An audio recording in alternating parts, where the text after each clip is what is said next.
നമസ്കാരം. ജ്യോതിഷപ്രകാരം ഏറെ സവിശേഷതകളുള്ള ഗ്രഹങ്ങളിലൊന്നാണ് ശുക്രൻ. സമ്പത്തിൻ്റെയും ആഡംബരത്തിൻ്റെയും ഐശ്വര്യത്തിൻ്റെയും സമൃദ്ധിയുടെയും കാരകൻ എന്നാണ് ശുക്രനെ വിശേഷിപ്പിക്കുന്നത്. അസുരഗുരുവാണെങ്കിലും ഓരോ വ്യക്തികളുടെ ജീവിതത്തിലും ഐശ്വര്യം പ്രദാനം ചെയ്യാൻ ശുക്രന് സാധിക്കും. അതിനാലാണ് നല്ല കാര്യം നടക്കുമ്പോൾ ശുക്രൻ ഉദിച്ചു എന്ന് നമ്മളെല്ലാവരും പറയുന്നത്. ഇപ്പോഴിതാ ശുക്രൻ്റെ രാശി മാറ്റത്തിലൂടെ സവിശേഷമായ ഒരു രാജയോഗം രൂപപ്പെടാൻ പോവുകയാണ്. നിലവിൽ മിഥുനൻ രാശിയിലുള്ള ശുക്രൻ ഓഗസ്റ്റ് 21 കർക്കിടകൻ രാശിയിലേക്ക് പ്രവേശിക്കും. ഇതിലൂടെ ലക്ഷ്മി നാരായണ രാജയോഗം രൂപപ്പെടാൻ പോകുന്നു. ഇതുമൂലം ചില രാശിയിൽ ജനിച്ച നക്ഷത്രക്കാരുടെ ജീവിതത്തിൽ വലിയ മാറ്റങ്ങളുണ്ടാകും. ഏതൊക്കെ രാശിക്കാർക്കാണ് ഇതുവഴി ഐശ്വര്യം സമ്പത്തും ഉണ്ടാകാൻ പോകുന്നതെന്ന് നമുക്ക് വിശദമായി നോക്കാം. അപ്പോൾ വീഡിയോയിലേക്ക് കടക്കാം. അതിനു മുമ്പായി എല്ലാവരും നിങ്ങളുടെ പേരും നാളും ഒന്ന് കമൻറ്റിൽ രേഖപ്പെടുത്തുക.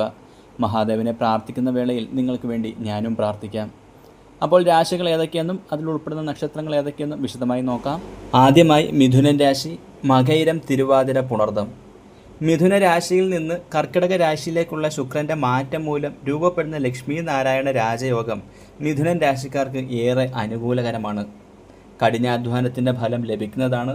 അതുവഴി ആഗ്രഹിച്ചതുപോലെ ജീവിതം മുന്നോട്ട് കൊണ്ടുപോകാൻ നിങ്ങൾക്ക് സാധിക്കുകയും ചെയ്യും. തൊഴിൽ ചെയ്തുകൊണ്ടിരിക്കുന്നവർക്ക് ജോലിയിൽ സ്ഥാനക്കയറ്റത്തിനും ശമ്പള വർധനവിനും സാധ്യത കാണുന്നു. ഇതുവരെ ബുദ്ധിമുട്ടി ജോലികൾ തീർത്തുകൊണ്ടിരുന്നു എന്ന സാഹചര്യം മാറി ഇഷ്ടപ്പെട്ടു ജോലികൾ ചെയ്തു മുന്നേറുന്ന അത്ര അനുകൂല സാഹചര്യങ്ങൾ വന്നുചേരും. പല വിധത്തിലുള്ള സാമ്പത്തിക നേട്ടങ്ങൾ നിങ്ങളെ തേടിയെത്തും. ബിസിനസ്സിൽ പലവിധ ബുദ്ധിമുട്ടുകളും നഷ്ടങ്ങളും ഇതുവരെ വന്നിരുന്ന സാഹചര്യം ഒക്കെ മാറി അതിശയിപ്പിക്കുന്ന ഭാഗ്യ നിമിഷങ്ങൾ വന്നുചേരുമെന്ന കാര്യത്തിൽ സംശയം വേണ്ട. വലിയ ധനനേട്ടം നിങ്ങൾക്കുണ്ടാകും. ധനപരമായ കാര്യങ്ങൾ വിവേകത്തോടെ ചെയ്തു തീർക്കാൻ സാധിക്കുന്നത് മൂലം വലിയ സാമ്പത്തിക നേട്ടം പ്രതീക്ഷിക്കാം. ദേഷ്യം വളരെയധികം കുറയ്ക്കാൻ ശ്രമിക്കണം. ഇനി രക്ഷപ്പെടാൻ സാധിക്കുന്ന ഒരു സമയമാണ് നിങ്ങളുടെ മുന്നിൽ തെളിഞ്ഞു വന്നിരിക്കുന്നത്. നവഗ്രഹ ആരാധനയുള്ള ക്ഷേത്രത്തിൽ നവഗ്രഹ പ്രദക്ഷിണം നടത്തി പ്രാർത്ഥിക്കുന്നത് വലിയ മാറ്റങ്ങൾ സംഭവിക്കുന്നതിന് വഴിയൊരുക്കും. അടുത്തത് തുലാം രാശി, ചിത്തിര, ചോതി, വിശാഖം. മിഥുന രാശിയിൽ നിന്ന് കർക്കിടക രാശിയിലേക്കുള്ള ശുക്രൻ്റെ മാറ്റം മൂലം രൂപപ്പെടുന്ന ലക്ഷ്മി നാരായണ യോഗം തുലാം രാശിക്കാർക്ക് അനുകൂലകരമാണ്. പുതിയ വസ്തു, വീട് തുടങ്ങിയവ വാങ്ങാനുള്ള യോഗമുണ്ടാകും. പുത്തൻ വീട്ടിൽ ആഡംബര ജീവിതമാണ് നിങ്ങളെ കാത്തിരിക്കുന്നത്. ദാമ്പത്യ ജീവിതത്തിൽ സന്തോഷവും സമാധാനവും വന്നുചേരും. ആരോഗ്യം തൃപ്തികരമായിരിക്കും. അടുത്തത് വൃശ്ചികൻ രാശിയാണ്. വിശാഖം, അനിഴം, തൃക്കേട്ട. മിഥുന രാശിയിൽ നിന്ന് കർക്കിടക രാശിയിലേക്കുള്ള ശുക്രൻ്റെ മാറ്റം മൂലം രൂപപ്പെടുന്ന ലക്ഷ്മി നാരായണ യോഗം വൃശ്ചികൻ രാശിക്കാർക്ക് ഏറെ ഗുണകരമാണ്. ഏറെ നാളായി മനസ്സിൽ കൊണ്ടു നടക്കുന്ന ആഗ്രഹങ്ങളൊക്കെ സഫലീകരിക്കപ്പെടും.